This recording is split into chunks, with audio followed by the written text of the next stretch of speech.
Nothing else is wonderful. The next one is a hero, which makes everyone surprised. The woman comments that his status is unbelievable, while the status shows that his name is Ninja, a level 1 hero with Waterfall, Thundershock, Wind Blade, and Sand Spells as magic techniques. An explosion is his unique magic skill.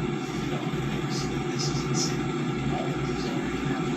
It's great powers and he also orders the very status. The status appears. It shows him up as a magic technique. He draws the protection. Walking and shocking. Thinks that this is his blessing. He asks the woman to excuse him. The woman questions was. The doctor inquires the woman because the healer comes. The woman gets upset. She sadly answers that healers are a recovery occupation. They are the weakest, which makes the doctor take them back. Siki tauntingly asks the doctor if he heard that he is the weakest and why he is even there. Waji angrily shouts at Siki.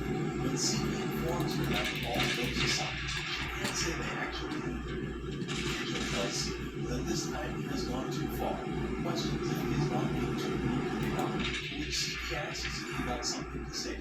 Instead, an old man approaches the doctor and asks if he can ask him why his status is the only one that says reincarnated. Everyone looks over to listen, and the doctor explains that it is because he fell from the roof.